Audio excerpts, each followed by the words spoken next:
সালামু আলাইকুম। Lieutenant colonel Hasinur রহমানকে নিয়ে একটা পোস্ট করার পর আপনারা যেভাবে কমেন্ট করা শুরু করলেন, ক্লিয়ার করতে বলছেন, কিংবা আমাকে শেষ পর্যন্ত বলছেন আমি রয়ের খপ্পরে পড়ে গেছি। তো ভাবলাম তাহলে আমি তথ্যটা আজকে বলি। বিশ্বাস করা না করা পুরাটাই আপনাদের বিষয়। আমাদের র্যাব শুরু হয়েছিল যখন, সেই সময় থেকেও কিন্তু বিচার বহির্ভূত অনেক অন্যায় হয়েছে, হত্যা হয়েছে। র্যাব কিন্তু শুধুমাত্র শেখ হাসিনার সময়ই হয়নি, শুরু থেকেই হয়েছে। এবং পিলখানার শহীদ অফিসারও সেখানে আছেন, এবং লেফটেন্যান্ট কর্নেল হাসিনুর রহমানও সেই মানবতা বিরোধী যে অপরাধ, হত্যা, গুম করা, তার সম্পূর্ণটুকুই করেছেন।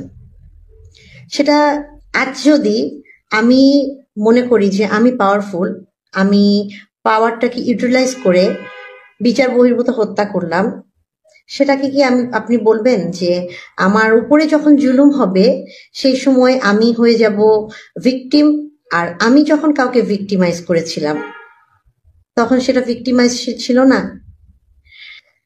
তো আমি যতটুকু আমার মনে পড়ে, আমি আমার জন্মের পর থেকে দুটো সরকারকে পেয়েছি, বিএনপি এবং আওয়ামী লীগ। ছোটবেলা থেকে বাসায় জিয়াউর রহমানের এত ছবি দেখেছি, যেহেতু আমার দুজন ফুপু, এবং তারা হচ্ছে গান গাইতেন রেডিওতে, টিভিতে একজন, আরেকজন হচ্ছে টেনিস খেলতেন। তো জিয়াউর রহমানের অনেক পুরস্কার তাদের পাওয়া ছিল, যেগুলো আমাদের ঘরে সাজানো থাকতো, বিভিন্ন ছবি সাজানো থাকতো। এভাবেই ছোটবেলা থেকে দেখেছি। আর জিয়াউর রহমান সম্পর্কে আমার ধারণা অনেক উপরে। এরপরে যখন আমার সংসার শুরু হলো, তখনও বিএনপির সময়টাই, 2003-এর পর থেকে আমি দেখেছি তানভীরকে যেভাবে একজন প্রধানমন্ত্রীকে মানতে হয়, শ্রদ্ধা জানাতে হয়, এবং ম্যাডামের যে ধরনের কথাবার্তা, উনি আপোষহীনভাবে যে কথাগুলো বলতেন, আমি সেগুলো খুব খুব বেশি মাত্রায় প্লিজড হই। তারপরে একসময় 111 আসলো। 111 আসার পর যখন আওয়ামী লীগ সরকার আসতেই আমার হাজবেন্ডকে আমি হারিয়ে ফেলি। আমি আজও কিন্তু 57 জন শহীদ সেনা কর্মকর্তা বললে সেটাই খুব একটা যে শ্রদ্ধা বোধ করি, কষ্টের সাথে শ্রদ্ধা বোধ করি, একদম না। কারণ আমি শুরুতেও জানতাম 5 থেকে 6 জন নিখোঁজ, এখন তো স্পষ্টভাবে জানি 5 থেকে 6 জন নিখোঁজ। তো এরপরে আসি, আপনারা কি জানেন আমাদের গুলজার ভাই, আমাদের মেজর মোসাদ্দেক ভাই, এরকম আরো অনেক অফিসার ছিলেন যারা র্যাবের পোশাকে অথবা একদিনের মধ্যে র্যাবের পোশাক থেকে বিডিআর এর পোশাক বানিয়ে দেওয়ার পর সেই নতুন পোশাকে দরবার হলে এসেছিলেন। কেউ কিন্তু বাদ পড়েন নাই। দুটো ব্যক্তি বাদ পড়েছেন। একজন হচ্ছে আমাদের হাসিন ভাই, কারণ উনি তাকে তখন ময়মনসিংহ ছিলেন এবং ওনার চিঠিটা পৌঁছায় আপনার চট্টগ্রামে, এরকমই শুনেছিলাম।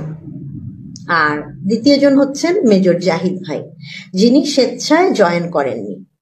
আমার জানায় ভুল হতে পারে, কিন্তু আমি আসলেও একজন জুনিয়র অফিসার স্বেচ্ছায় কোথাও জয়েন করবে না এই বিষয়ে আমার আসলে এখন পর্যন্ত কোনো ধারণা নাই। মানে আমি এই জিনিসটা বলছি 2009 সালের শুরুর কথা। পরবর্তীতে কি সিস্টেম হয়েছে সেটা তো আমার জানা নাই। তখন পর্যন্ত আমি এটাই জানি, যেমন আমার হাজবেন্ডের পোস্টিং হয়ে গিয়েছে, ফেয়ারওয়েল হয়ে গিয়েছে, মাঝপথে ওকে বলা হয়েছে আবার পিলখানায় গিয়ে মুভ অর্ডার নেওয়ার জন্য। আমরা কিন্তু সব প্যাক আপ করে চলে আসছিলাম। ঠিক এরকম পিলখানায় আসার পর বেশ কিছু ভাবির সাথে নতুন করে পরিচয় হলো, অফিসারের বিষয়ে জানলাম, তারা ছুটিতে ছিলেন, তাদেরকে আনা হয়েছে। আমার প্রসঙ্গটা হচ্ছে এই জায়গাতেই যে প্রত্যেককেই সেদিন দরবার হলে উপস্থিত থাকতে হয়েছিল। 24 ফেব্রুয়ারি তানভীর যখন প্যারেডের পর ছুটি নিয়ে চলে যায় আমার রিলেটিভ হাউসে, আমরা 25 তারিখে ঢাকার বাইরে বেড়াতে যেতাম একসাথে, সেখানে 24 তারিখ রাত্রে 8:30টার পরে ওকে কল করে বলা হয়েছে এনি হাও যেন সে ভিতরে আসে, তাকে একটা ক্রেস্ট দেওয়া হবে। তো আমি জানতাম না যে ক্রেস্টটা আমার হাজবেন্ড পাচ্ছে না, ক্রেস্টটা পাচ্ছি আমি, তাকে হারিয়ে ফেলার ক্রেস্ট। আচ্ছা, তো তারপরে এতগুলো বছর গিয়েছে। আমি যতটুকু জানি যে আমাদের হাসিন ভাই গুম হন 2010-এর শেষে অথবা 11-তে, যদি ভুল না শুনে থাকি আর কি। 9 হননি। আমি আমাদের দেশপ্রেমিক হাসিনুর রহমান ভাইকে কখনো দেখিনি এর আগে। উনার পিলখানার প্রত্যেকটা পরিবারের জন্য এত এত বেশি আবেগ কাজ করে। উনার যে কোর্সমেট ভাবিরা আছেন 3 বা 4 জন, আমার তো অনেক বড় প্রশ্ন, ভাবিরাও কি কখনো উনাকে মানে উনার খোঁজ খবর পেয়েছিলেন? ওনাদের সাথে যোগাযোগ হয়েছিল? যেটা আমাদের উনারই কোর্সমেট মহসিন ভাই কিন্তু করেছেন। মহসিন ভাই কিন্তু চরম দুর্ভোগের শিকার হয়েছেন। উনাকেও আয়নাঘরে রাখা হয়েছে, উনাকে প্রচুর টর্চার করা হয়েছে। উনার 10টা আঙুলে প্রায় 40টার মতো সুই ঢুকানো হয়েছিল এবং উনাকে বাধ্য করা হয়েছিল যেন উনি হাসিন ভাইয়ের এগেনস্টে যদি উনি কোনো সাক্ষী দেয় তাহলে ওনাকে ছেড়ে দেওয়া হবে। উনি সে কাজটা করেননি। তারপর আমার গত বছরের কনক স্যারের ইন্টারভিউ দেওয়ার পর আমার বাসার জিনিসপত্র হারানো গেল, কারণ আমি ওনাকে বলেছিলাম আমার কোন কোন জায়গায় কোন কোন জিনিস রেখেছি, হ্যাঁ কোথায় রেখেছি। উনি আমাকে বলছিলেন যে এগুলো জিনিস সাবধানে রাখতে হবে। তখন আমি নিজের থেকেই ওনাকে বলছিলাম এবং উনিও জিজ্ঞেস করছিলেন যে কিভাবে কোন কোন পদ্ধতিতে আমি রাখছি, শুধু বাসায় রাখছি কিনা। আমি তোমাকে কনফার্ম করে বলেছিলাম শুধু আমার বাসাতেই আছে, কিন্তু আসলেও আমার মনে ছিল না যে 9 সাল থেকেই আমার ছোট বোন সবকিছু ফটোকপি করে আমার দেবরের কাছে, আমাদের দেশের বাইরে থাকা সমস্ত রিলেটিভের কাছে, প্রত্যেকের কাছে যে রেখে দিয়েছিল, এই জিনিসগুলো আমার ধারণা ছিল না। পরবর্তীতে যখন আমি ফেরত পেলাম জিনিসগুলা, তখন আমি জানতে পারলাম। তো যাই হোক, ওই সময় হাসিন ভাইয়ের সাথে ফোনে পরিচয়, ওনার সাথে ফোনে যোগাযোগ হয়। উনি সবসময় বললেন যে ভাবি যে কোনো সমস্যায় আপনি আমাকে জানাবেন, আমি আপনার বাসায় চলে আসব। এরপরে আরো 2-3 জন অফিসারের সাথে পরিচয় হলো, প্রত্যেকেই হাসিন ভাইয়ের খুব সুনাম করলেন। তো আমি শুনলাম যে উনি খুবই বিপ্লবী, উনি আন্দোলন করেছেন। এখন প্রশ্ন হচ্ছে আমার এইখানে, যেটা আমি কর্নেল হক সম্পর্কে বলি কিংবা আমি ইকবাল করিম ভুইয়া সম্পর্কে বলে থাকি, উনারা প্রত্যেকেই আসলে কয় তারিখ থেকে আন্দোলনে যোগ দিয়েছিলেন আপনারা কি আদৌ জানেন? তার কোনো প্রমাণ জানেন? যেখানে আমাদের হাসান নাসির ভাই কিন্তু অনেক আগে যোগ দিয়েছেন, আমাদের মেজর মাহাদি ভাই অনেক আগে যোগ দিয়েছেন, আমাদের শাহেদ মুরসালিন ভাই অনেক আগে যোগ দিয়েছেন এবং আমি অনেক আগে যোগ দিয়েছিলাম, কিন্তু আমি কখনো এর আগে বলিনি। তখন আমি এনাদের কাউকেই চিনতাম না। আমি প্রতিদিন বের হয়ে চলে যেতাম যে গুলি খেয়ে মরে গেলে মরে যাব। তখন আমার বাচ্চারা আমার বাসায় ছিল না, কেউ ছিল না বাসায়, আমি চলে যেতাম। আমি সহ্য করতে পারছিলাম না যখন এই ছোট ছোট বাচ্চাগুলাকে আমি দেখছিলাম যে কিভাবে তাদেরকে গুলি করা হচ্ছে। নেট চলে গেল, আর তো কিছুই জানতে পারলাম না। তবে আমার যতটুকু মনে পড়ে, আমি প্রথম বের হয়েছিলাম 25 তারিখে, এবং 25 তারিখে বের হওয়ার সাথে সাথেই আমাদের 12 নম্বরে একটা গ্রামীণ ফোর্স সেন্টার ছিল, ঠিক মেট্রো রেলের নিচে, স্টেশনের নিচে। সেখানে আমাকে কয়েকজন ছাত্রলীগের লোক বাঁশ টাস নিয়ে আমার মাথায় বাড়ি দিতে আসে এবং আমাকে খুব সুন্দরভাবে বাঁচিয়ে নিয়ে আসে মিরপুর ডিওএইচএস এলাকার রিক্সাওয়ালা। সে আমাকে এমনভাবে কথা বলে একটা ঝাড়ি দিয়ে বলে যে আমার এতক্ষণ ধরে আপনি আটকে রেখেছেন। তাকে আমি ডাকি, উনি তাকে আমি চিনিও না, উনি জাস্ট আমাকে বাঁচানোর জন্য কাজটা করেছিলেন। এই বললাম হচ্ছে তখনকার কথা, কিন্তু যতটুক জায়গায় গিয়েছি, পায়ে হেঁটে, রিক্সায়, যতদূর গিয়েছি, আমি যে 3টা ব্যক্তির নাম বললাম যারা আজ খুব বিপ্লবী, তাদেরকে আমি কোথাও পাইনি। তারপরে আসি বিডিআর ঘটনায়। বিডিআর ঘটনায় আমি মনে হয় একমাত্রই ভিকটিম পরিবার যে আমি বলি যে সমস্ত সৈনিকরা এর সাথে ইনভলভ ছিল না, বাট আমি কখনোই বলিনি যে কেউ কেউ ছিল না, কেউ কেউ ছিল। না হলে কখনোই বাইরে থেকে কোনো বাহিনী, অন্য দেশের লোক, ভারতীয় লোক, এনএসজি কিংবা ছাত্রলীগ, আওয়ামী লীগ ঢুকতে পারে না, তাই না? তো যারা জড়িত ছিল তাদের প্রসঙ্গে আমি বলবো যে তাদের বিচার হচ্ছে, তারা অনেকে পালিয়ে গেছে।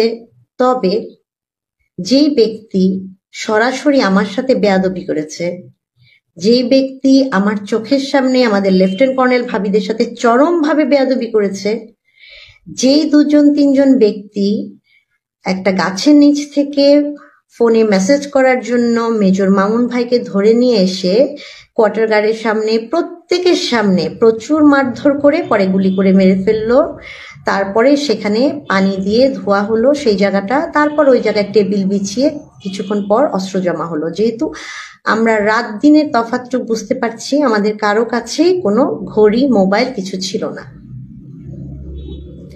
তো এখানে প্রসঙ্গ হচ্ছে আমার সাথে চরম বেয়াদবি করা এক ডিএডি, সেই ডিএডি কে যখন উনি বলে থাক ভাবি মাফ করে দেন, ওরা তো গরিব মানুষ, লেখাপড়া কম।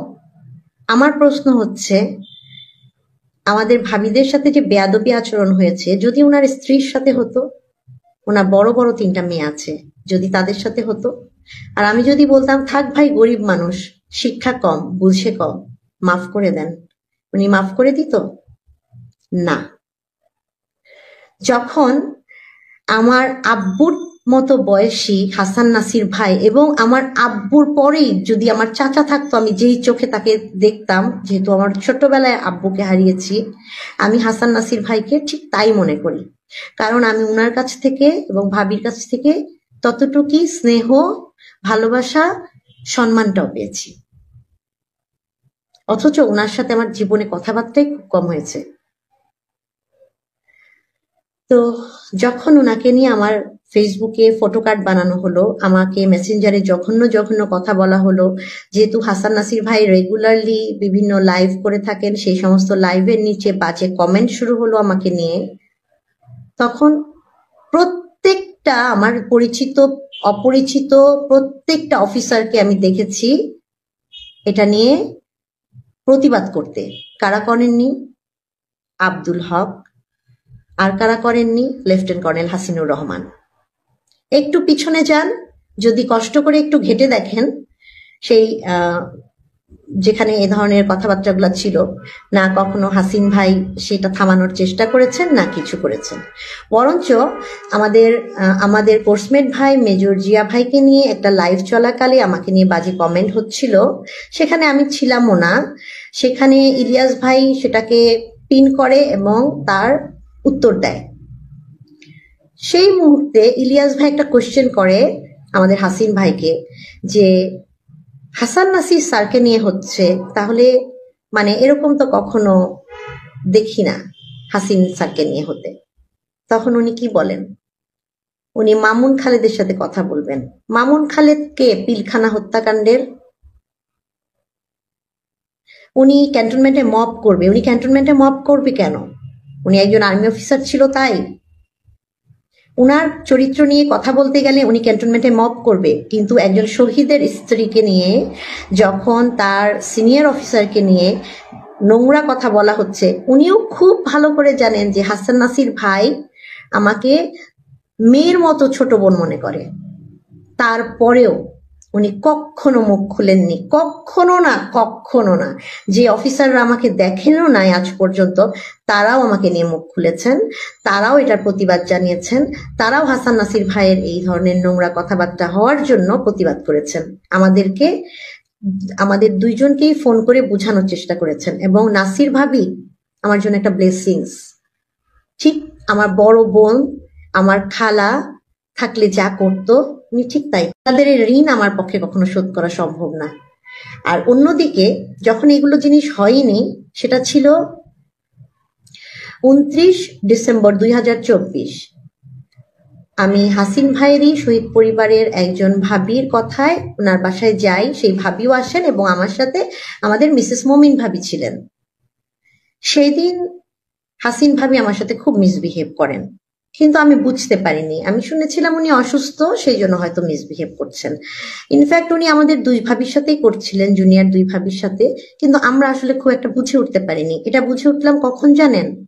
যখন হাসিন ভাই বিভিন্ন সময় আমাকে ফোন করে বলতেন যে ভাবি অমুক সময় সাংবাদিক পাঠাচ্ছি, আপনি ইন্টারভিউটা দিয়েন এবং কখনোই জেনারেল ওয়াকারকে নিয়ে কথা বলবেন না। তো আমি ওনাকে একটা কথাই বলেছি যে দেখেন, আমি জেনারেল ওয়াকারের সাথে দেখা করতে চেয়েছি, যে কোনো কারণে ওনার যারা জুনিয়র আছেন তারা আমাকে সে স্কোপটা করে দেননি। যতক্ষণ ওনাকে আমি আমার মনের বিষয়গুলা বা আমি যা দেখেছি আমি জানাতে পারবো না, ততক্ষণ পর্যন্ত ওনাকে নিয়ে নেগেটিভ কোনো কথা আমি বলবো না। এটা আমার তখনেরও কথা, এটা আমার এখনেরও কথা।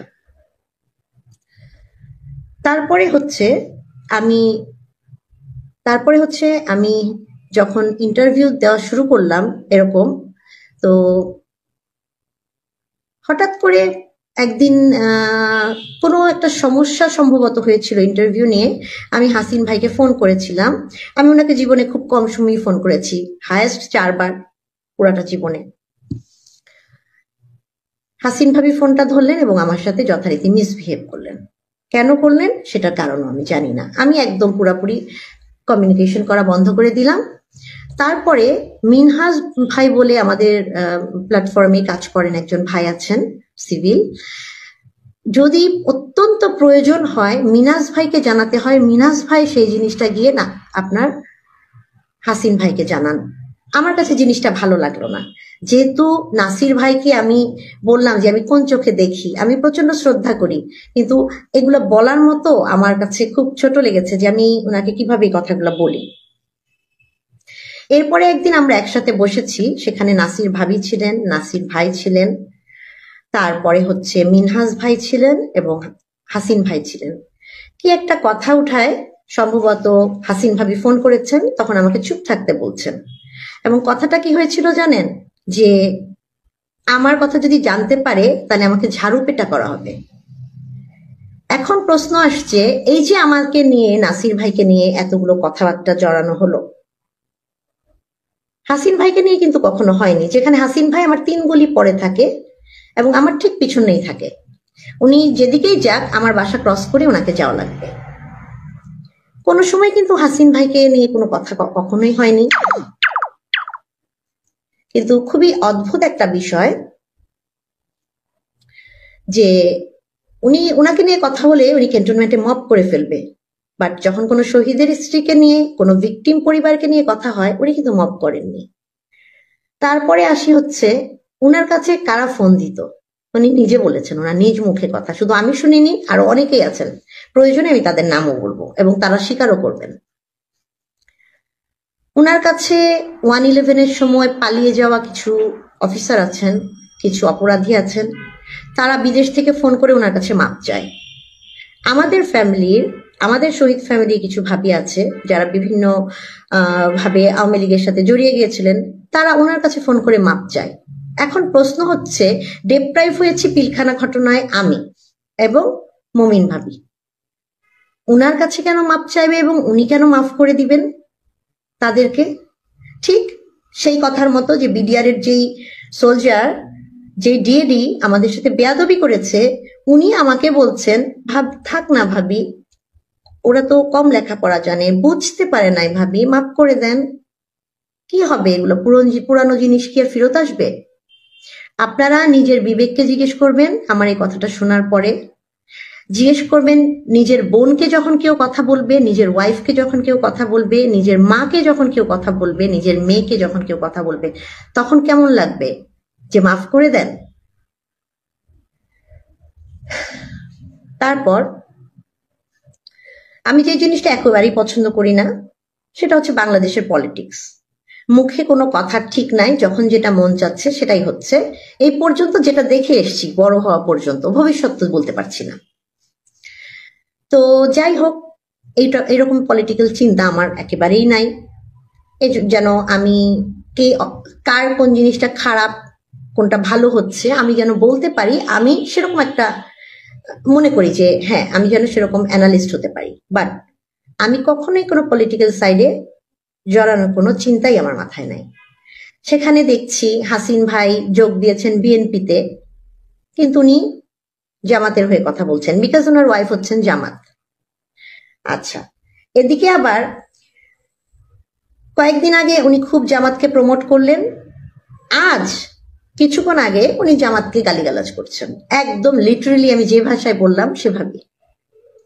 তো এই ধরনের ডুয়েল ফেস আমার কখনো পছন্দ না।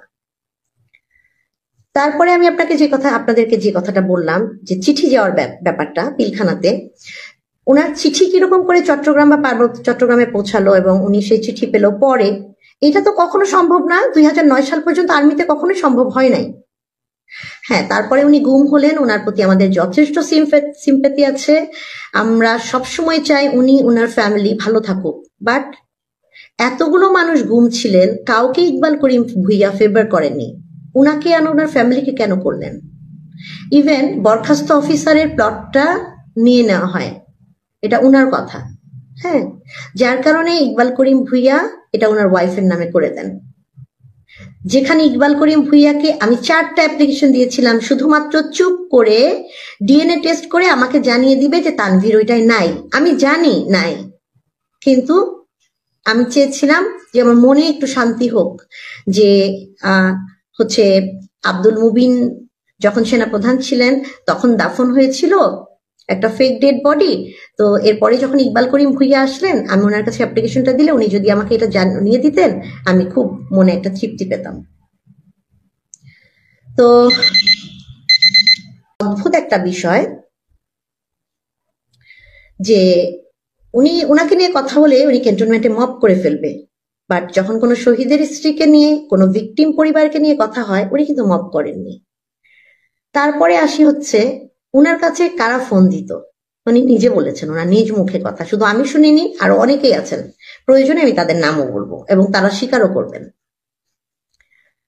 উনার কাছে 1/11-এর সময় পালিয়ে যাওয়া কিছু অফিসার আছেন, কিছু অপরাধী আছেন, তারা বিদেশ থেকে ফোন করে ওনার কাছে মাপ চায়। আমাদের শহীদ ফ্যামিলির কিছু ভাবি আছে যারা বিভিন্ন ভাবে আওয়ামী লীগের সাথে জড়িয়ে গিয়েছিলেন, তারা ওনার কাছে ফোন করে মাপ চায়। এখন প্রশ্ন হচ্ছে, ডেপ্রাইভ হয়েছি পিলখানা ঘটনায় আমি এবং মমিন ভাবি, উনার কাছে কেন মাপ চাইবে এবং উনি কেন মাফ করে দিবেন তাদেরকে? ঠিক সেই কথার মতো যে বিডিআর এর যেই সোলজার, যে ডিএডি আমাদের সাথে বেয়াদবি করেছে, উনি আমাকে বলছেন, থাক না ভাবি, ওরা তো কম লেখাপড়া জানে, বুঝতে পারে নাই ভাবি, মাফ করে দেন। কি হবে এগুলো? পুরানো জিনিস কি আর ফেরত আসবে? আপনারা নিজের বিবেককে জিজ্ঞেস করবেন আমার এই কথাটা শোনার পরে। জিজ্ঞেস করবেন নিজের বোনকে যখন কেউ কথা বলবে, নিজের ওয়াইফকে যখন কেউ কথা বলবে, নিজের মাকে যখন কেউ কথা বলবে, নিজের মেয়েকে যখন কেউ কথা বলবে, তখন কেমন লাগবে যে মাফ করে দেন? তারপর আমি যে জিনিসটা একেবারেই পছন্দ করি না, সেটা হচ্ছে বাংলাদেশের পলিটিক্স। মুখে কোনো কথা ঠিক নাই, যখন যেটা মন চাচ্ছে সেটাই হচ্ছে। এই পর্যন্ত যেটা দেখে এসছি, বড় হওয়া পর্যন্ত, ভবিষ্যৎ তো বলতে পারছি না। তো যাই হোক, এরকম পলিটিক্যাল চিন্তা আমার একেবারেই নাই। যেন আমি কার কোন জিনিসটা খারাপ, কোনটা ভালো হচ্ছে, আমি যেন বলতে পারি, আমি সেরকম একটা মনে করি যে হ্যাঁ, আমি যেন সেরকম অ্যানালিস্ট হতে পারি। বাট আমি কখনোই কোনো পলিটিক্যাল সাইডে জড়ানোর কোনো চিন্তাই আমার মাথায় নাই। সেখানে দেখছি হাসিন ভাই যোগ দিয়েছেন বিএনপিতে, কিন্তু উনি জামাতের হয়ে কথা বলছেন, বিকজ ওনার ওয়াইফ হচ্ছেন জামাত।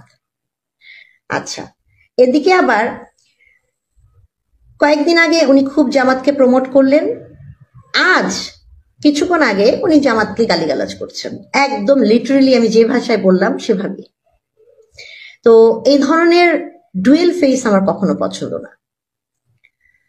তারপরে আমি আপনাদেরকে যে কথাটা বললাম যে চিঠি যাওয়ার ব্যাপারটা পিলখানাতে, ওনার চিঠি কিরকম করে চট্টগ্রাম বা পার্বত্য চট্টগ্রামে পৌঁছালো এবং উনি সেই চিঠি পেল পরে, এটা তো কখনো সম্ভব না। 2009 সাল পর্যন্ত আর্মিতে কখনোই সম্ভব হয় নাই। হ্যাঁ, তারপরে উনি গুম হলেন, ওনার প্রতি আমাদের যথেষ্ট সিম্প্যাথি আছে। আমরা সবসময় চাই উনি ওনার ফ্যামিলি ভালো থাকুক, বাট এতগুলো মানুষ গুম ছিলেন, কাউকে ইকবাল করিম ভুইয়া ফেভার করেননি।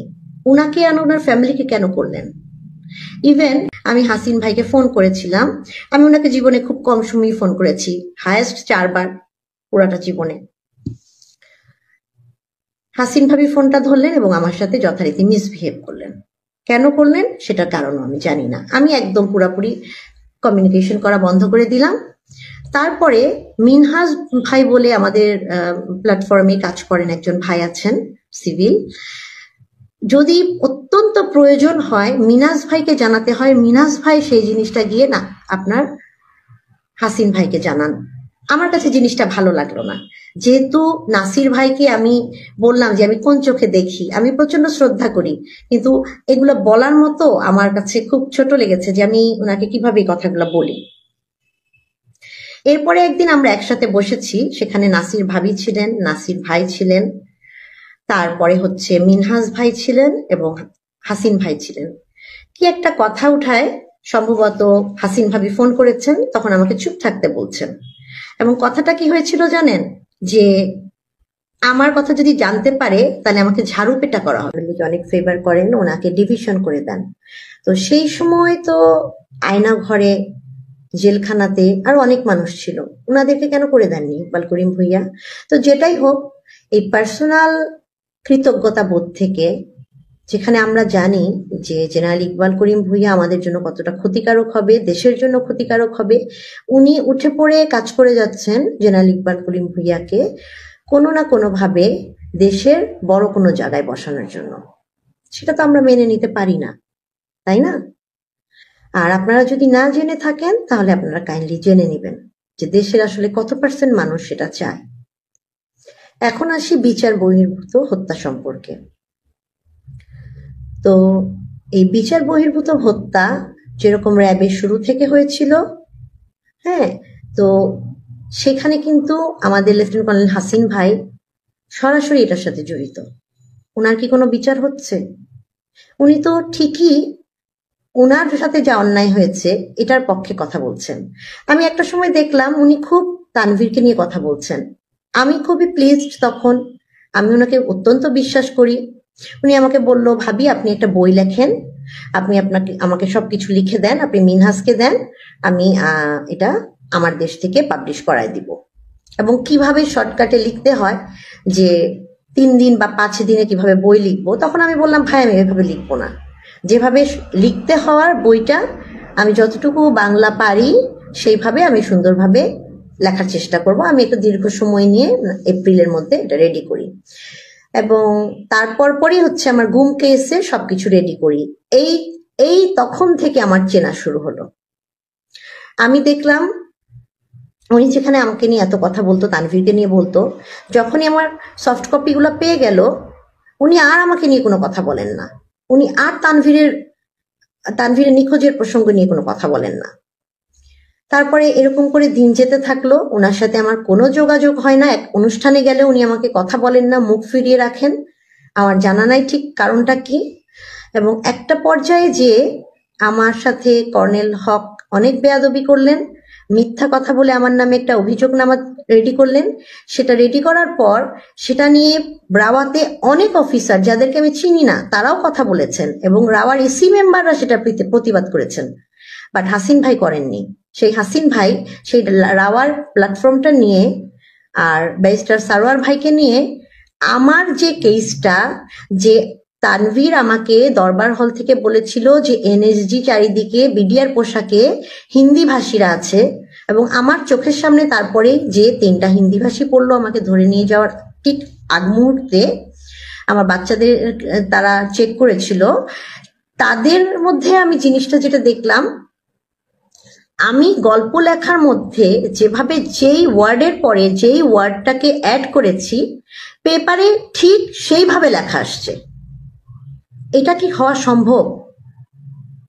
এক একটা নিউজ পেপারে এক একভাবে আসবে, তাই না? কিন্তু এই জায়গাটুকের কথা হুবাহু সেম। তো তারপরে আমি মিনহাজ ভাইকে বলতে থাকলাম যে মিনহাজ ভাই এগুলো তো আমার লেখা। তখন উনি বলল, আপনাদের ঘটনা তো এক, এই জন্য এক লেখা, কিন্তু এটা আপনি যেটা ভাবছেন সেটা না। তখন আমি প্রেশার করলাম যে তাহলে আমার ইটা কবে হবে, আমার বই বা আমার কেস কবে হবে? আপনি জানেন, আপনারা একবার তাজুল ভাইকে জিজ্ঞেস করে দেখবেন যে আইসিটিতে আমি কতবার গিয়েছি এবং কতবার এসেছি।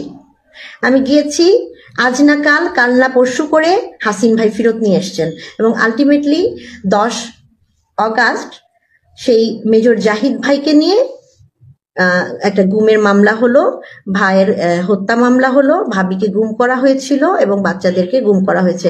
আমি জানি ওনারা খুবই টর্চার্ড, আমি তাদেরকে নিয়ে কখনো বলবো না, কিন্তু আমার প্রসঙ্গ হচ্ছে সেইখানে যে ওনাদের একটা গল্প থাকবে, আমার লাইফের একটা গল্প থাকবে।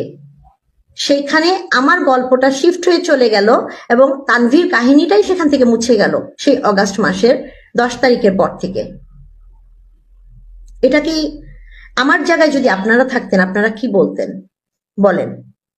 এবং তারপরেও আমি মিনহাজ ভাইকে দিয়ে বলানোর চেষ্টা করেছি হবে হচ্ছে, এরকম করে দিনগুলা যেতে থাকলো এবং আলটিমেটলি উনি আমাকে একদিন শুধু বললেন আইসিটিতে, আমি যখন সবার সামনে ওনাকে ধরেছি যে কেন হতে পারছে না, তখন বলল ভাবি আগে গুমের কেসটা হোক, হ্যাঁ বড় বড় আসামিরা সামনে ধরা পাক করুক, যেন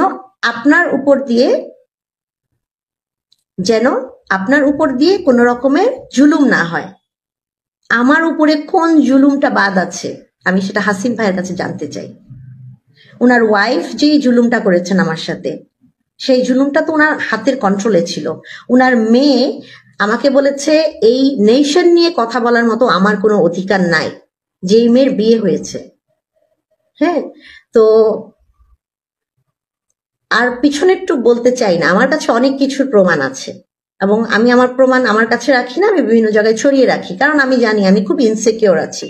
হাসিন ভাইকে একটা দিনও বলেছেন যে তানভীর ভাবি এতটা ইনসিকিউর আছে, তানভীর ভাবির টাকা পয়সার এত কষ্ট, তানভীর ভাবিকে একটা চাকরির ব্যবস্থা করে দেওয়া হোক? না, বরঞ্চ আমি মিনহাজের কাছ থেকে শুনেছি যে সবার আগে উনার বরখাস্তটা উঠে যাক, তারপরে উনি করবে, এবং উনি এই হিসাবেই কাজ করে যাচ্ছিলেন। তাহলে আজকে আমি আয়নাঘর থেকে বের হলাম, আমি আয়নাঘরটা হাসিনা থাকতেই জানাতে পারলাম, তারপরে আমি কিভাবে দেশে টিকে থাকলাম বলেন তো? সম্ভব? শেখ হাসিনার সময় 21-22 সালে কি সম্ভব ছিল আয়নাঘরকে তুলে ধরার পরে টিকে থাকা? তারপরে হাসিনা তার উপর কি অত্যাচার করেছিল বলেন তো? করেছিল কি? আমরা তো একটা কথা বলতে পারিনি কখনো। যখন ছাত্র আন্দোলন চলে তখন পর্যন্ত আমার বাসার গেটে এসে খুঁজে গিয়েছে আমাকে। আমি ভাড়া বাসায় থাকি, তারপরে আমার বাসায় মিরপুর ডিওএইচএসে এসে আমার গেটে খুঁজে গিয়েছে আমাকে।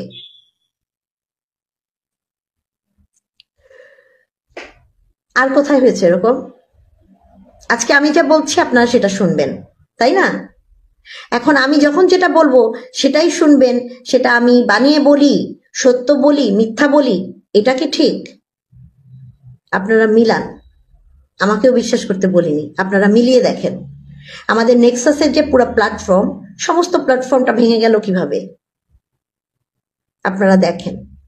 আর সবচেয়ে বড় কথা হচ্ছে, আমার সবার আগে বড় কথা হাসিন ভাইয়ের প্রতি, যে আমার বাবার মতো মানুষকে নিয়ে যখন কথা হলো তখন উনি একটা উচ্চ বাক্য শব্দ উনি বলে নাই কেন? বরঞ্চ উনি বলছে মামুন খালেদকে, ওনাকে নিয়ে বললে মামুন খালেদকে উনি ধরবে, ক্যান্টনমেন্টে মব করে ফেলবে,